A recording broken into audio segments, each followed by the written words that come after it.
ఎంతసేపు మాట్లాడినా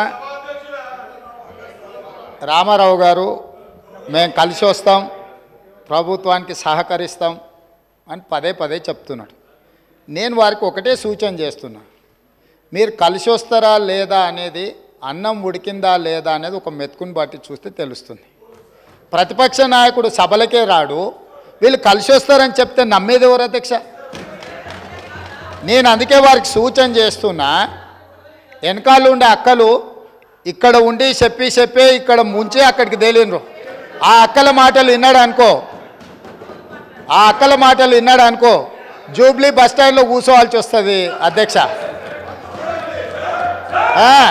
అందుకే అధ్యక్ష,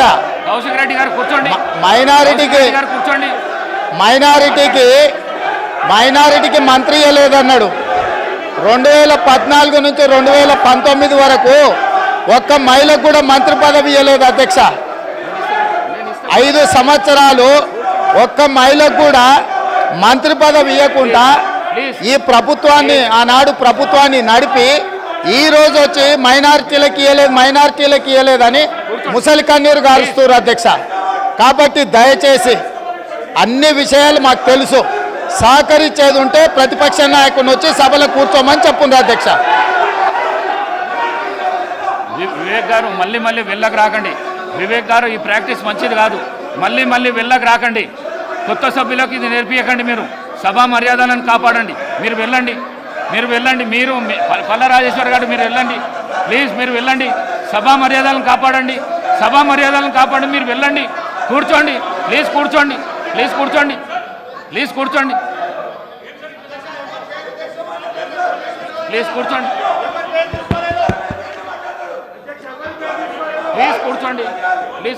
నేను గౌరవ ప్రతిపక్ష శాసనసభ్యులు అందరికీ కోరుతా ఉన్నాను. గౌరవ ముఖ్యమంత్రి గారు మాట్లాడుతూ ఉన్న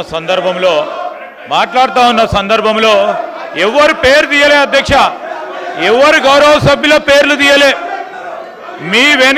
మీ వెనకాల ఉన్న కొంతమంది అని చెప్తే సభ బయట కూడా ఉండొచ్చు. రాజకీయ పార్టీ పరంగా ఉన్న చాలామంది వ్యక్తులు ఉంటారు, వారందరినీ కూడా నమ్ముకోవద్దని ఒక సూచన ఇచ్చిండ్రు, సలహా ఇచ్చిండ్రు. ఎందుకు సార్ పాపం వాళ్ళను రెచ్చగొడతా ఉన్నారు. వాళ్ళ పేర్లే తీయాలి, వాళ్ళని కావాలని రెచ్చగొట్టి ఈరోజు మంచిగా నడుస్తూ ఉన్న సభని వారి గురించి మాట్లాడలేదు, వారి పేర్లు తీయలేదు. వాళ్ళ పేర్లు తీసిన అధ్యక్ష, ఎప్పుడు వాళ్ళ పేర్లు తీసిండ్రా సార్? మేము అడుగుతా ఉన్నాం, వాళ్ళ పేర్లు తీసిండ్రా? ముఖ్యమంత్రి గారు వారి పేర్లు తీసిండ్రా?